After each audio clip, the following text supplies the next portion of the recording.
Greeting all of you. Today we discuss lesson number 2, economics, and today we discuss about a division of sectors as organized and unorganized.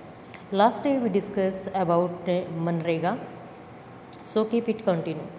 What is difference between organized and unorganized sectors, and why this is important for us? So there are two examples. One is Kanta and second is Kamal. Kanta works in an office. She attends her office from 9:30 a.m. to 5:30 p.m. She gets her salary regular at the end of every month. In addition to this salary, she also gets provident fund as per the rules laid down by the government. She also gets medical and other allowance. Kanta does not go to office on Sunday. This is paid holiday. When she joined works, she was given an appointment letter stating all the term and condition of the work. यानी यहाँ कांता का example है जिसमें वो एक office में काम करती हैं, उसका टाइम फिक्स है, उसकी सैलरी फिक्स है और मंथली जैसे संडे आता है तो उसकी कोई छुट्टी नहीं कटती। वैसे भी हॉलीडे जाती है तो उसको वो छुट्टी फ्री की मिलती हैं, उनकी सैलरी कट ऑफ नहीं होती और महीने की जैसे ही कंप्लीट होता है नेक्स्ट महीने के स्टार्टिंग और उस महीने के लास्ट में उसको सैलरी मिल जाती है। तो ये कैसी है? ऑर्गेनाइज सेक्टर की बात है। सेकंड एग्जाम्पल जो है ये है कमल। इस कांताज नेबर्स, ये इसके एक पड़ोसी हैं। He is a daily wages labour in the nearby grocery shop, यानी एक किराना की दुकान है, उस पर मजदूर के रूप में प्रतिदिन मजदूरी के हिसाब से काम करते हैं। 7:30 बजे जाते हैं और रात को लेट नाइट मतलब 8 बजे तक वहाँ पर काम करते हैं। He gets no other allowances apart from his wages, यानी जो उसकी मजदूरी होती है प्रतिदिन की, इसके सिवाय उसको किसी भी प्रकार की छूट या प्रॉफिट नहीं मिलता। He is not paid for the days he does not work, उसको उस दिन का काम भी नहीं, जिस दिन वो काम पे नहीं जाता उस दिन की मजदूरी उसको नहीं मिलती। He also there for no leave or paid holiday, ना ही उसको कोई लीव है और अगर वो लीव नहीं लेता तो उस लीव की उसको एक्स्ट्रा में कोई सैलरी नहीं मिलती, ना ही उसको कोई पर्टिकुलर छुट्टी दी जाती है। Nor was he given any formal letter saying, और जब उसने उस काम को ज्वाइन किया तो उसको किसी प्रकार के लेटर नहीं मिला कि क्या टर्म और कंडीशन होंगे। किसी भी शॉप से, चाहे हम प्राइवेट सेक्टर में कहीं भी करते हैं, अगर हमें ये सारी चीज़ें मिलती हैं तो इट मीन्स हमारा रोज़गार रेगुलर है। अगर नहीं है तो वो डेली वेजेस पर डिपेंड करता है एंड वो इरेगुलर है। He can all be asked to leave any time by his employer, और कभी भी अगर वो जाना होता है तो उसको अपने जो एम्प्लॉयर होते हैं उससे पूछना होता है। अगर वो कभी छुट्टी लेते हैं तो उसकी सैलरी कट ऑफ कर ली जाती है। Kanta works in organise sector, ये एक संगठित क्षेत्र में काम करती है। Organise sectors or covers those enterprises or place of work where the term of employment are regular and therefore people have assured work, जहाँ जो रोज़गार है वो नियमित होता है और लोगों के काम के घंटे फिक्स होते हैं। They are registered by the government and have to follow the rules and regulations which are given in various laws such as the Factories Act, Minimum Wage Act, Payment of a Gratuity Act, Shops and Establishment Act, etc. तो इन सभी में क्या होते हैं? Rule regulation नियमित होते हैं और जो हमारा मिनिमम वेज यानी न्यूनतम मजदूरी अधिनियम है उसके हिसाब से सैलरी दी जाती है, कम या ज़्यादा होती है। सभी सेक्टर में एक जैसी हमें सैलरी नहीं मिलती। It is called organised because it has some for process and procedures. इसको हम संगठित क्षेत्र कहते हैं क्योंकि इसमें बहुत सी प्रक्रियाएं होती हैं जिसको हमें पालन करना होता है। Some this people may not be employed by anyone but may work on their own. कुछ लोग जो हैं वो अपने अकॉर्डिंग, जैसे कि कोई भी जॉब हमें मिल जाती है तो कुछ ही फीस ऐसे होते हैं जिस पे ऊपर वाले का बर्डन होता है। Otherwise we are free, we are doing our work, अपने अकॉर्डिंग हम अपना काम कर सकते हैं। और जो रूल रेगुलेशन है गवर्नमेंट के नॉर्म्स होते हैं वो फॉलो करने ज़रूरी होते हैं। Workers in the organise sector enjoy security of employment. सबसे बड़ी बात क्या होती है संगठित क्षेत्र की, कि जो रोजगार होता है उसकी हमें सुरक्षा होती है, उसकी चिंता नहीं होती कि आज या 10 दिन बाद हमें हटा दिया जाएगा, अगर मैं 10 दिन छुट्टी पे हूँ तो मेरी सैलरी कट ऑफ कर ली जाएगी, ऐसा नहीं है। कुछ सुविधाएं हमें मिलती हैं, जैसे बीमारी हैं, बच्चे हैं तो उनकी फीस मिलती हैं। तो इस प्रकार की सुविधाएं हमें केवल गवर्नमेंट सेक्टर में मिलती हैं। They are expected to work only a fix number of hours, और उसी टाइम पीरियड में हमें काम करना होता है जो निर्धारित किया जाता है। इफ़ द वर्क मोर अगर हम ज़्यादा टाइम तक काम करते हैं तो हमें और टाइम के हिसाब से क्या मिलते हैं, सैलरी ऐड हो जाती है। They also get several other benefit from the employers, और जो हमारे नियोक्ता होते हैं उससे हमें कई प्रकार के लाभ मिलते रहते हैं।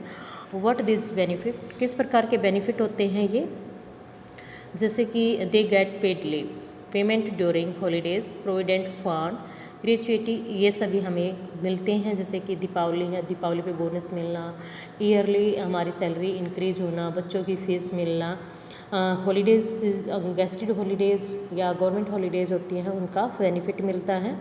They are supposed to get medical benefit, and under the laws the factory managers has to ensure facility like drinking water and a safe working environment. Then they retire, these workers get pension as well.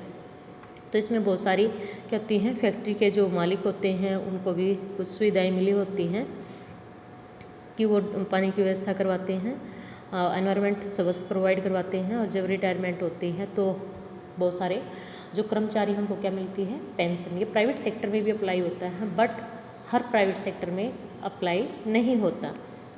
In context जो कमला थी, Kamal works in the unorganised sector, कहाँ पर काम करते हैं वो, असंगठित क्षेत्र में। असंगठित क्षेत्र की मुख्य विशेषता क्या थी, by small and scattered unit, छोटे होते हैं, बिखरे हुए यूनिट के रूप में काम करते हैं।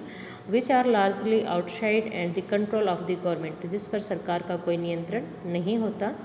These are rules and regulation but these are not followed, उनके रूल रेगुलेशन तो होते हैं बट वो फॉलो नहीं करते।